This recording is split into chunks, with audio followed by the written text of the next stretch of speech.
These are the building blocks that came all the way from the USA. They look just like their smaller counterpart, with knobs on the top side, allowing for easier stacking. The blocks are available in 3 sizes. The smallest is 2.75 by 6 inches. The middle one is 6 by 6 and the largest one 6 by 12 inches. Customers can choose between 15 different colors. There are also clear blocks and, depending on their size, the prices of the building blocks range from $4 to $7. Our reporter Maurice Geider wants to put these blocks to the test. The block manufacturer has set up a simulator online, which allows you to have a virtual rendering of my furniture already assembled. I can give everything a test beforehand, and I know how many blocks will be needed. 73 in the case of the armchair that I want to build. Maurice wants to build an armchair, a table, a bar, and a division wall with the building blocks. According to the simulator, he'll need over 200 blocks. The blocks arrive a week later. Wow. At first glance, the blocks seem pretty sturdy, and if you try to separate them, it'll require using some muscle power. It's pretty stable. I can imagine an armchair built out of them. I think it'll work. And after seeing them close up, they look just like the original blocks, with the smaller ones that'd take ages. These are better suited for an afternoon off, so now I'll be giving them a try. But first, he has things to do, such as bringing the blocks into his apartment. All 230 pieces. But after 15 minutes, he's managed to bring them all into the living room. Yeah, finished. It's definitely easier than moving around heavy pieces of furniture, but now I have to assemble them.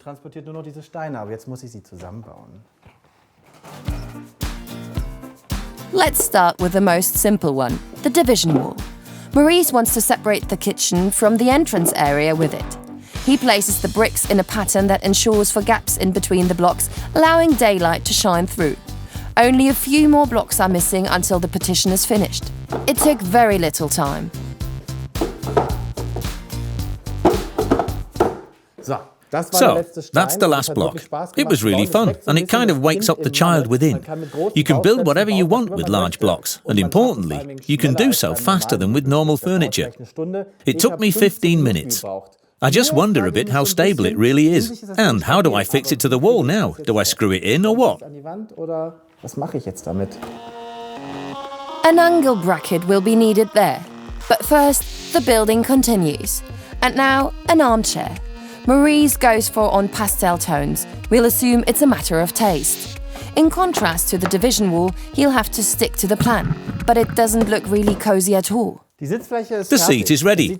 Of course, it still doesn't really look like a finished armchair, but that's how it looks on the plan, and not much is missing, only the supports, both for my back and for my arms. I'll build those now. They only have to be 2 levels high. And then at the very end, since the knobs aren't exactly comfortable to sit on, a smooth top that finishes the seat and makes it a bit more comfortable to sit on. I'm still not there yet. Now come the supports. And obviously, they belong to any cozy seat. But Maurice didn't double-check for stability. The supports wobbled. Fortunately, there are curb blocks. Not only do they create a smooth surface on which you can sit on, they also reinforce the armchair structurally when staggered. That way he can hide his calculation error. So, the last plate has been placed. My armchair is ready. It feels stable, not exactly comfortable. In particular, the backrest. It hurts. I could stay here for a bit longer, but in 5 minutes, I'll be needing something comfier. Something soft. Like a cushion, for example. Then it should be okay. It even feels good afterwards. We're good to go. And what ought to be placed next to the armchair? That's right, a living room table. Unlike the armchair, there's no real plan for the table, so he improvises. Maurice is now much quicker than with the armchair or the division wall at assembly, and all that's missing is a glass tabletop. I'm honestly surprised by the table. Improvising, something really cool came out.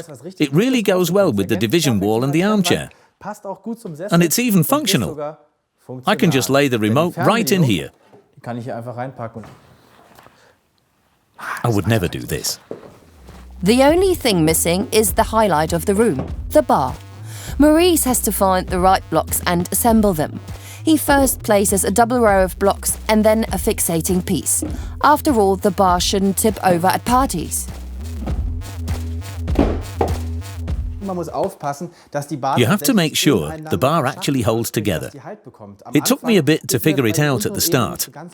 You can see the gap here. It's not just brick by brick by brick, it's actually brick by brick, and then let your brain come up with something.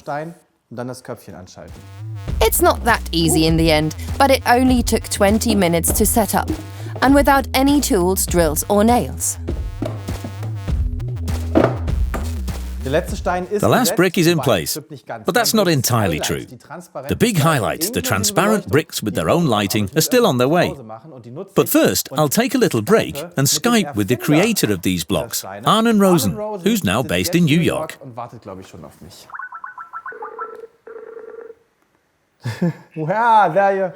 Hi, thank you very much for joining. Can you tell me something about the very beginning of the idea? I had been playing around with an internet startup for a while that was not working so well. And one of my boys says to me, "Dad, why are you working with the internet with the air? Why not with a product? We need to do something where you can build with it." I said, "Well, what do you build with?" He goes, "Well, I build with blocks." I said, "Well, what if we did something where we could build with life-size blocks?" And that's really how it started. Maurice shows Arne Rosen his furniture. In order to test whether everything really is stable, Arne asks Maurice to jump on the armchair. Resistance test passed. Arne Rosen receives orders from all over the world. As a result, he's been manufacturing 3,400 blocks per day since December, almost 3 times as many as he used to. So thank you very much and bye-bye. Bye-bye, thanks so much. The break is over. The last row of the bar has yet to be installed. Maurice lays dark blue blocks for the backside of the bar and sticks a strip of LED lights on them. These lights can be found in any electronics store. Maurice places the transparent blocks in front of it and finally the missing plates.